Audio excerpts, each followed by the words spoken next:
pagtukod sa atong Ginoong Hesukristo sa simbahan, wala gyud na niya butangi og ngalan. Usa ra man gyud ka simbahan ang gitukod.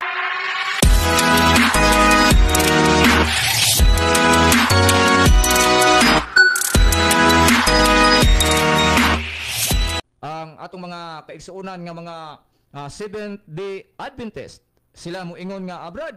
Kaming mga Seventh-day Adventist maoy tinuod nga gitukod ni Kristo kay diha sa Genesis kapitulo 2 bersikulo 2 hangtod sa 3 bro Fred nga ang gibalaan o gipapahulayan kuno sa Ginoo mao ang ikapitong adlaw dili unang adlaw. Busa ang konklusyon nila bro Fred nga Seventh-day Adventist. Parisan dayon nila diha sa Exodo kapitulo 20 bersikulo 8 nga nagsugo kuno ang Ginoo nga hinumdumi ang adlaw igpapahulay og ilha kini nga balaan. Makatrabaho kamo sulod sa unom ka adlaw og ang ikapito mao ang adlaw nga igpapahulay. Unya unsa may ikapitong adlaw di ay diha sa kalendaryo Brad, di ba Sabado? Busa tin-aw og klaro nga Seventh-day Adventist ang tinuod.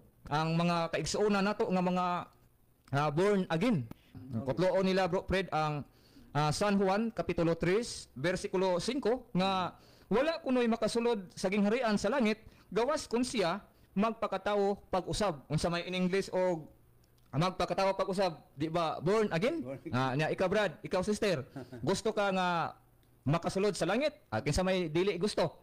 Siyempre, inka pag born again na, nya inosente pod nga Katoliko, bitaw no? Bitaw no? Biktima na dayon. Kay ako mismo na biktima gyud ko ana. Lain pa nga mga kaigsuonan nato kining Iglesia ni Cristo nga tinukod ni Felix Manalo nga kutloon nila ang Roma kapitulo 16 bersikulo 16 nga pagkumustahay kamo sa balaan nga halok nangumusta kaninyo ang Iglesia ni Cristo. Unsa brad? Iglesia ni Cristo ug Iglesia Katolika Apostolika Romana. Moingon na dayon sila nga sila maoy tinuod. Og lain pa kining MCGI o kining Members of Church of God International. Sila po kuno maoy tinuod bro Fred kay ang mabasa diha sa unang Timoteo kapitulo 3 bersikulo 15, Iglesia sa Dios, dili Iglesia Katolika Apostolika Romana. Lain pa diha sa buhat sa mga apostoles kapitulo 11 bersikulo 26 nga ang mga katawhan kuno mga tao dito sa Antioquia gitawag og mga Kristohanon. Busa Kristohanon pod ang tinuod. Ang atong mga kaigsuonan nga mga saksi ni Jehovah kon Jehovah's Witnesses nga sila pod kuno maoy tinuod kay mabasa sila diha sa Biblia, ilabi na gayo diha sa Isaias kapitulo 43. Kamo ang mga buhing saksi. Busa ang konklusyon nila sila pod maoy tinuod. Pagtukod sa atong Ginoong Hesukristo sa simbahan, wala gyud na niya butangi og ngalan. Kay dili na kinahanglan nga butangan pa og ngalan bro Fred kay usa ra man gyud ka simbahan ang gitukod sa atong Ginoong Hesukristo. Gani mabasa man nato diha sa San Mateo 16:18 nga miingon ang atong Ginoong Hesukristo ngadto kang San Pedro. Ikaw Pedro, bato.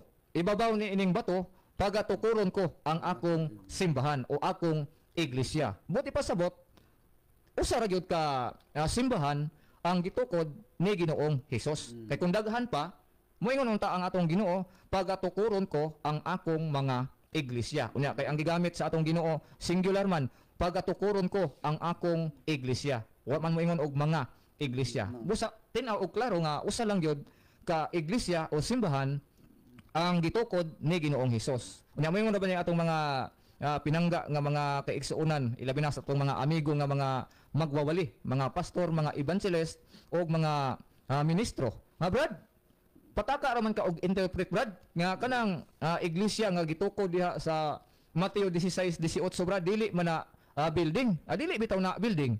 Kisa may nag-ingon og building. Wa may Katoliko nga nagtudlo nga ang gitukod ni Ginoong Hesus diha sa San Mateo 16:18 building. Ang pulong iglesia man gud mga kaigsuonan gikan kini sa Grego o Greek word nga ekklesia nga nagpasabot og people called out by God o katawhan nga gitawag sa Dios. Ang pangutana bro Fred, kung kinsa kining katawhan o iglesia nga gitawag sa Dios. Kung ato yung sundon kining argumento sa atong mga pinangga mga amigo nato nga mga magwawali sa laing sikta nga magbase lang kita sa Biblia, Brad. Di ta magbase og mga history. Granting without admitting. Magbase lang kita og Biblia. Ang pangutana, kinsa man ang katawhan nga gitawag og higugma sa Dios?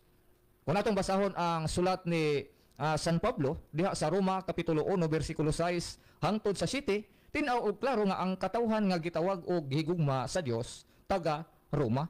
Buti pa sabot Roman Catholic Church. Nga naman, kung atong ipadayon diha sa bersikulo 8, miingon si San Pablo nga nagpasalamat ako sa atong Ginoong Hesukristo kay nasangyaw na sa tibuok kalibutan ang inyong pagtuo. Ang pangutana, unsa man nga tinuohan sa Roma nga maoy nasangyaw sa tibuok kalibutan?